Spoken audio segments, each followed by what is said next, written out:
Hey babes! All right, I'm here to talk about fear. True fear versus false fear. Now this has been coming up a lot with my clients, my voice students, who are all trying to put their amazing work out into the world, and they're getting freaked out 99% of the time by false fear. So I want to dive into what that looks like.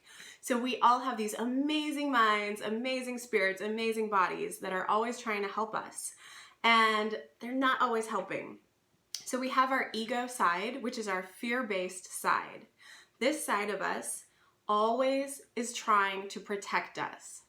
Unfortunately, it does not know the difference between real fear, real danger, and we need that. Like when people say, I'm fearless, that's not cool. Don't be fearless because you need fear if a car is driving off the road towards you or a bear is coming at you. I live in Alaska. There are things to be afraid of that you need to have that spike of adrenaline and get the hell out of the way. That's important.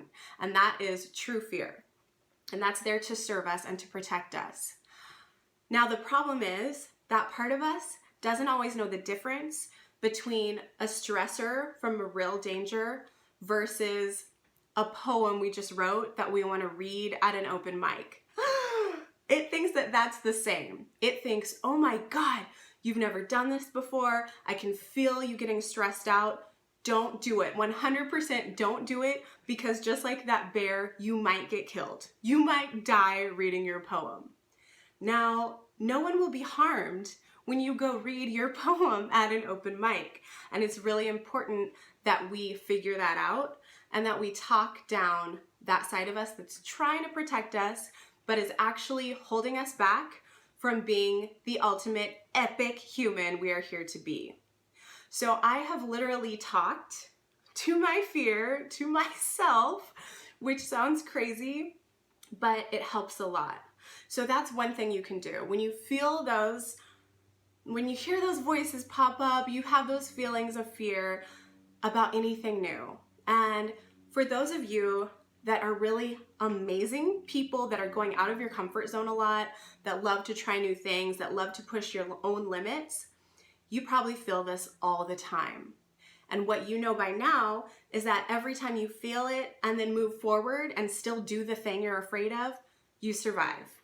If you're watching this, you survived all the things that you tried to do.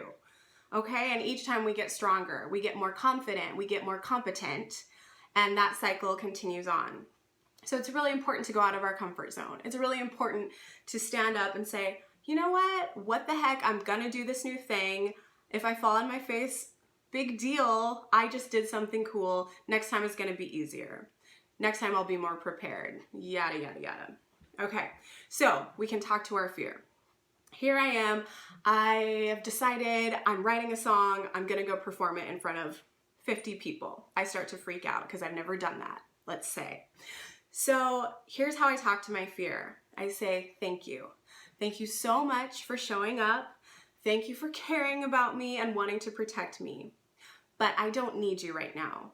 And you're actually holding me back right now. So I need you to not make any of my decisions. I need you to sit in the back seat.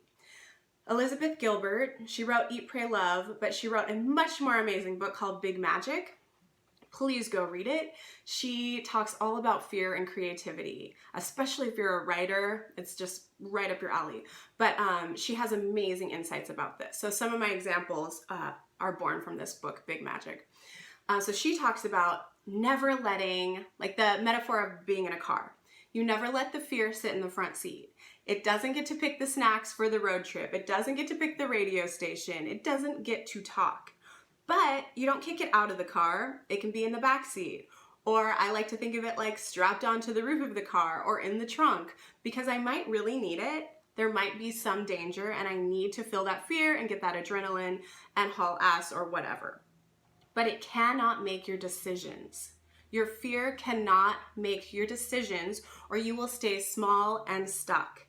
And I want you to have the most amazing life possible. So let's start talking our fear down and moving towards greatness. All right, I love you all. Let me know any questions you have, and let me know about this journey of starting to identify your false fear versus your true fear. Okay, love you.